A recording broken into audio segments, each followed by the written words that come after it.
Donald Trump cannot keep this Epstein scandal out of the news or out of Congress's purview, even with what you see, a lot of other things going on today. The House Oversight Committee probing those last Epstein days, which were under the oversight of the Trump DOJ and Bill Barr. They heard from Tova Noel. That's a former corrections officer who was crucial in the period leading up to Epstein's death. This was private testimony. Noel had already told federal investigators, as we've mentioned in some of our prior reporting, that she believes, based on her service there, that she was the last person to see Epstein alive. She says, inmate counts around 10 p.m. After that check, she and a colleague, though, didn't do the other required checks. And as we showed you in this timeline where we meticulously used prior government information and newly revealed materials from the Epstein files, there were a lot of questions on how the Trump DOJ and Bill Barr's team dealt with what were those final days, questions of negligence or worse, before Epstein was allowed to do something that inmates are not supposed to be able to do in custody, which is allegedly take their own life or die.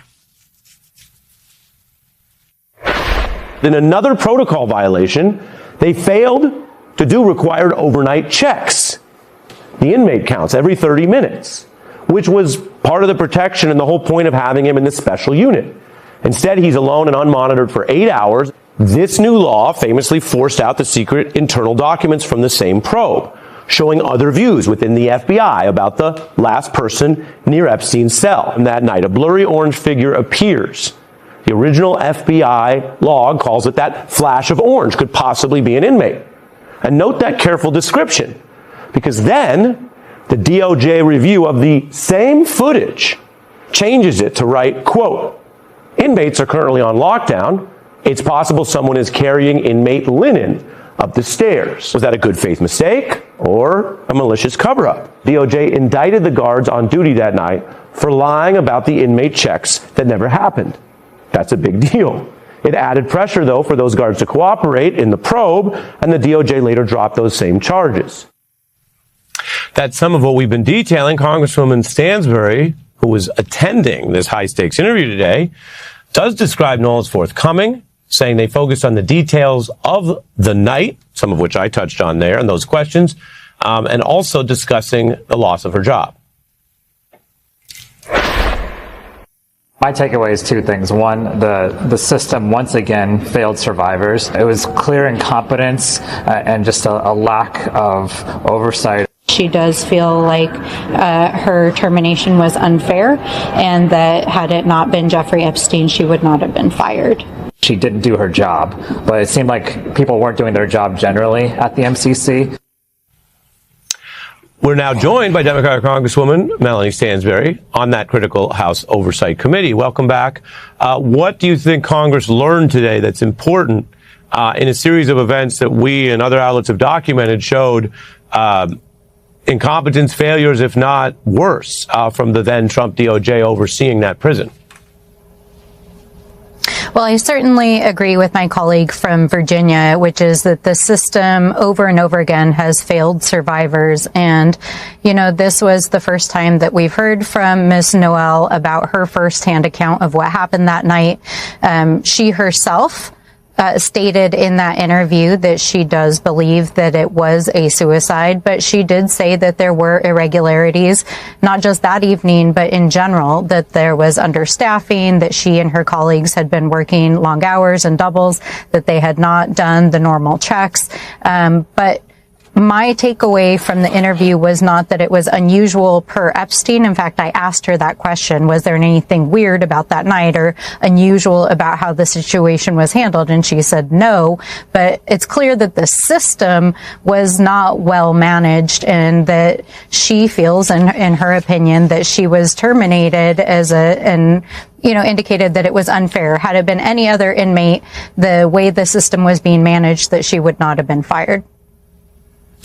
Well, I mean, of all the issues here, I don't think whether the guards were sanctioned in the right way is high on anyone's priority list. They failed to do the checks.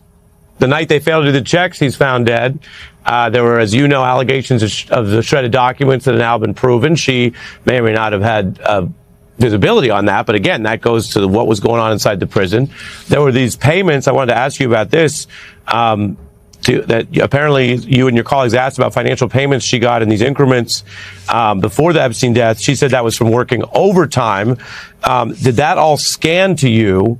And do you think that she and others could shed any light on how Epstein got special treatment? Because while if it were chess, guards are like pawns, and the accountability doesn't stop with them. But I've read the IG report. Epstein was granted these exceptions. He was using the phone call. He had a final phone call leading up to the night of his death that was on the non-recorded line, which was only allowed because a different guard, I should mention, but a guard walked him to be allowed that. I mean, there's a lot of these type of problems. So your view on those issues and her credibility today?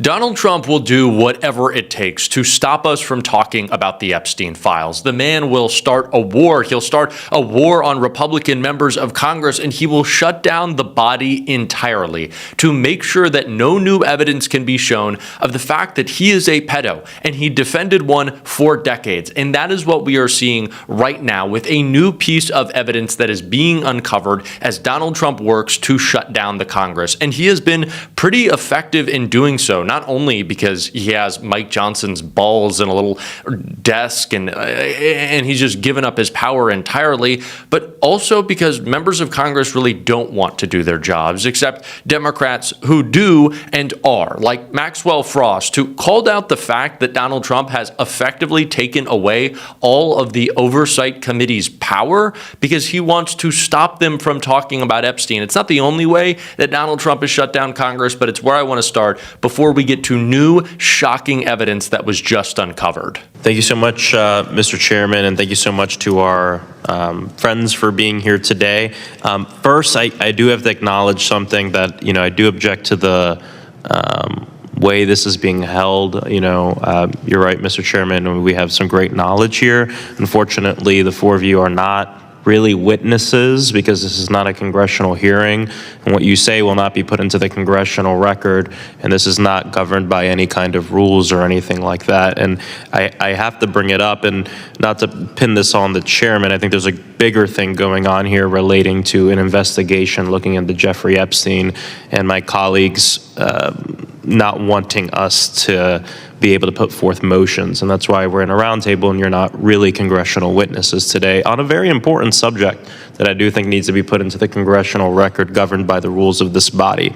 We have effectively taxation without representation in this Congress because Donald Trump wants to use the power of the presidency to protect his pedophile buddies. That is the reason why Congress is not able to do its job, why the oversight committee is not able to do its job. Donald Trump is not allowing actual hearings. That's what we saw with Pam Bondi. That's what we're going to see with Todd Blanche. That is, of course, what we saw with Howard Lutnick. These aren't real hearings. They're not being put into the congressional record. Real questions cannot be asked under penalty of perjury. These people can just avoid and obfuscate and say nothing. Our Congress is being shut down so Donald Trump can avoid facing the true fact that he is a pedo who covered up for one as well. Marjorie Taylor Greene said that. Remember the longest shutdown in history? It was because of Epstein. And once again, we are seeing a Congress cancel votes because it is dysfunctional, but also because of what Maxwell Frost said.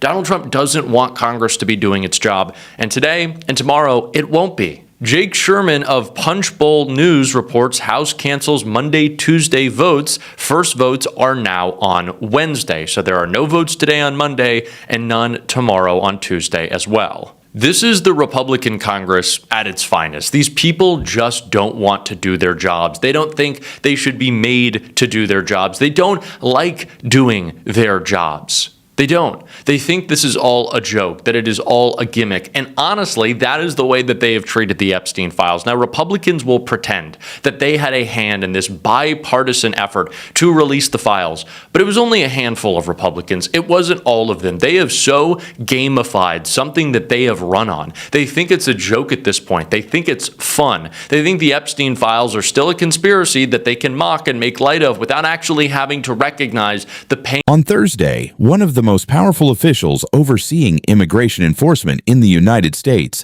suddenly walked away from his job without warning. Mike Banks, the Trump administration's top Border Patrol official, announced that he was resigning immediately. No lengthy farewell tour, no transition process, no carefully staged handoff to the next person in line. Just a quick statement, a few self-congratulatory remarks, and then he was gone. According to Banks, the decision was completely innocent. He claimed that after 37 years in law enforcement and border operations, he simply felt it was time to enjoy family and life. In his statement, Banks said he believed he had successfully restored order to the southern border and claimed it had gone from the least secure, disastrous, chaotic border to the most secure border this country has ever seen. That alone is a pretty dramatic claim. But what really stood out was the speed of the resignation, effective immediately. No delay, no attempt to reassure the public or his own department. Just, I'm out of here.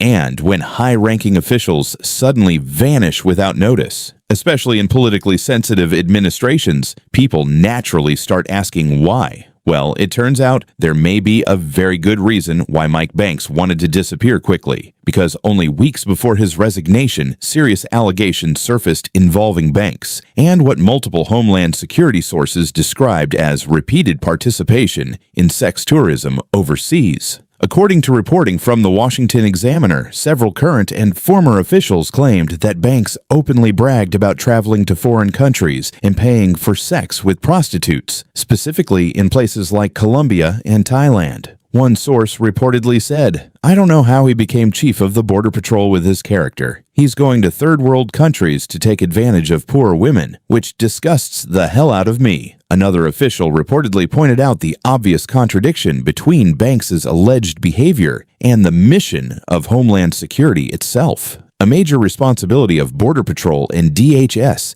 is combating human trafficking and the exploitation of vulnerable women and children.